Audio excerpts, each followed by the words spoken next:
fa kullu nafsin ma kasabat wa hum la yudlamun.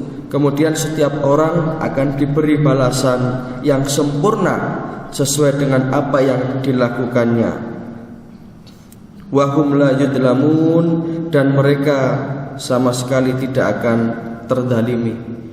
Ini Allah Subhanahu wa taala mengingatkan bahwa nanti di akhirat, di hari kiamat, orang yang berbuat ghulul ini akan mendapatkan beban yang berat.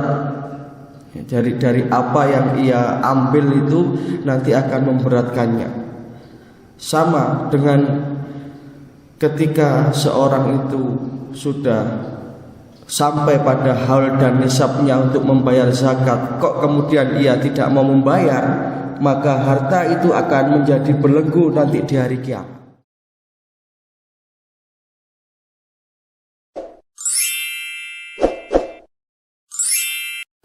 Assalamualaikum warahmatullahi wabarakatuh.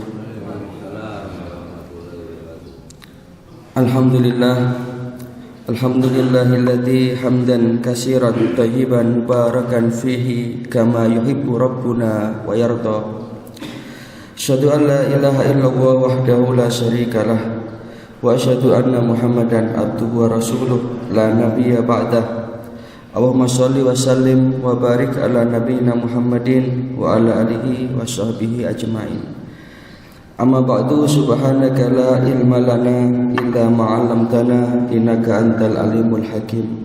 Rabbi shrah li sadri wa yassir li amri wahlul 'uqdatam min lisani yafqahu qawli. Allahumma asbahna ala fitratil Islam wa ala kalimatil ikhlas wa ala dini nabiyina Muhammadin sallallahu alaihi wasallam wa ala millati abina Ibrahim hanifan muslima wa ma kana minal musyrikin. Bapak Ibu hadirin jamaah salat subuh rahimakumullah. Kita lanjutkan pelajaran kita kitab Al-Kabair. Kita sampai pada Al-Kabirah As-Saniyah wal Ishrun, dosa besar yang ke-22, yakni tentang al-ghulul minal ghanimah was zakah, berkhianat atau menggelapkan harta ghanimah. Harta ghanimah itu harta rampasan perang ataupun harta baitul mal, yakni harta yang disimpan untuk kemaslahatan kaum muslimin. Termasuk juga al-ghulul fi zakah, menggelapkan zakat. Ini termasuk minal kabair, termasuk berkhianat kepada jamaatul muslimin, pada orang-orang muslim. Di dalam Al-Quran surat Al-Anfal ayat 58, Allah Subhanahu wa taala berfirman, a'udzubillahi minasyaitonir rajim, innallaha la yuhibbul khainin. Sesungguhnya Allah taala itu la yuhib, tidak menyukai. Berarti Allah Ta'ala itu membenci siapa? Al-khainin, orang-orang yang berkhianat, lebih-lebih terhadap masalah ini, mengkhianati kaum muslimin dengan memakan harta baitul mal tanpa izin. Di dalam Al-Quran surat Ali Imran, surat Ali Imran itu surat ke-3. Allah Subhanahu wa taala berfirman, surat Ali Imran surat ke-3 ayatnya ayat 161. A'udzu billahi minasyaitonir rajim.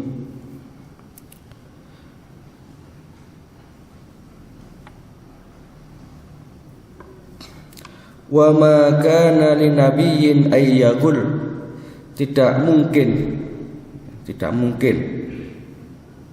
tidak sepantasnya bagi nabi itu ayyagul, berkhianat di dalam rampasan perang. Wa may yaglul ya'ti bima ghalla yaumal qiyamah, maka barang siapa yang berbuat ghulul seperti yang kita bahas di awal tadi, perbuatan al-ghulul ini, maka nanti ya'ti bima ghalla yaumal qiyamah, orang seperti ini nanti akan datang di hari kiamat dengan membawa apa yang dia ghululkan itu, apa yang ia gelapkan itu, apa yang ia khianatkan itu. Summa tuwaffa kullu nafsin ma kasabat wa hum la yudlamun. Kemudian setiap orang akan diberi balasan yang sempurna sesuai dengan apa yang dilakukannya. Wa hum la yudlamun, dan mereka sama sekali tidak akan terzalimi. Ini Allah Subhanahu wa taala mengingatkan bahwa nanti di akhirat, di hari kiamat, orang yang berbuat ghulul ini akan mendapatkan beban yang berat. Dari apa yang ia ambil itu nanti akan memberatkannya. Sama dengan ketika seorang itu sudah sampai pada haul dan nisabnya untuk membayar zakat, kok kemudian ia tidak mau membayar, maka harta itu akan menjadi belenggu nanti di hari kiamat.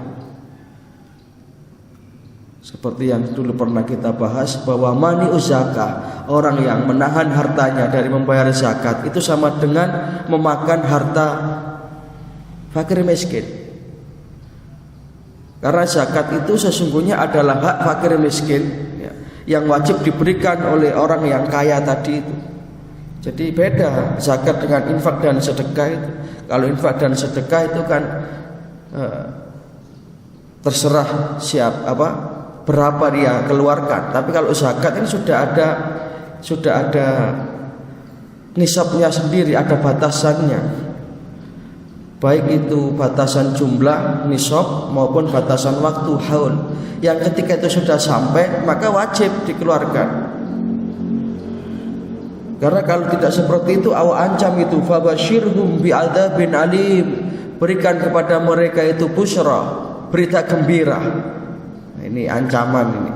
Walaupun bahasanya busyra, berita gembira, tetapi bi'adzabin alim, dengan azab yang sangat berat.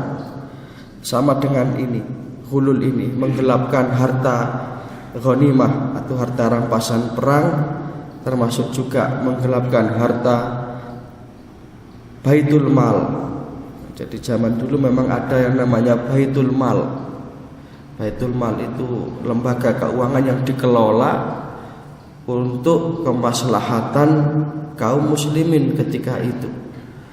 Sehingga termasuk harta rampasan perang pun ini nanti masuknya itu ke baitul mal. Maka para jamaah rahimakumullah, di dalam kitab ini diterangkan bahwa ketika seseorang itu menerima hadiah dari jabatan yang ia miliki.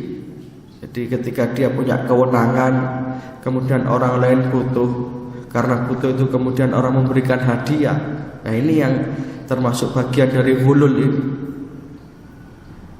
uang suap.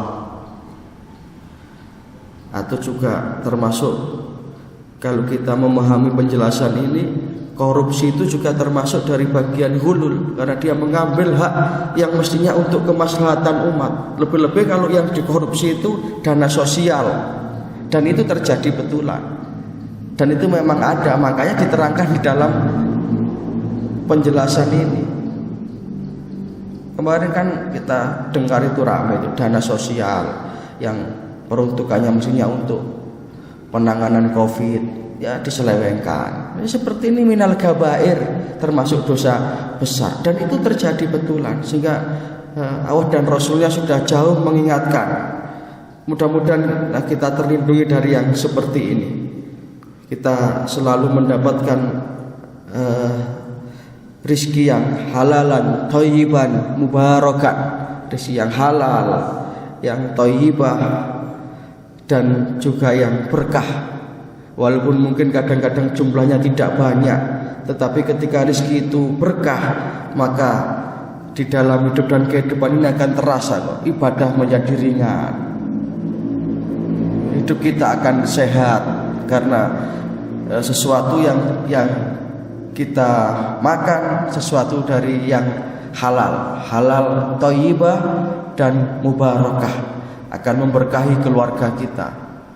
Anak-anak kita pun kalau kita berikan dari rezeki yang halal, itu nanti akan menjadi anak yang solih-solihah, anak yang akan gampang sekali menerima nasihat kebenaran. Sudah 10 menit, sesuai dengan waktu yang tersedia. Mudah-mudahan ada manfaatnya. Mudah-mudahan kita senantiasa dijauhkan oleh Allah Ta'ala dari dosa-dosa besar, termasuk juga dari dosa-dosa kecil. Kalaupun terpaksa, karena memang manusia tidak bisa lepas dari dosa, mudah-mudahan diampuni oleh Allah Subhanahu wa Ta'ala, dan kita memperbanyak taubat dan mohon ampun kepada Allah Subhanahu wa Ta'ala. Mudah-mudahan kita senantiasa mendapatkan taufik dan hidayah, amal, ilmu, rezeki yang barokah, dan akhirnya kelak kita menuntaskan hidup kita di dunia ini dengan tetap membawa iman Islam, husnul khatimah. Amin ya rabbal alamin. Nasrun minallah wa fathun qarib wa basyiril mu'minin. Subhanaka Allahumma wa bihamdika asyhadu an la ilaha illa anta astaghfiruka wa atubu ilaik. Assalamualaikum warahmatullahi wabarakatuh.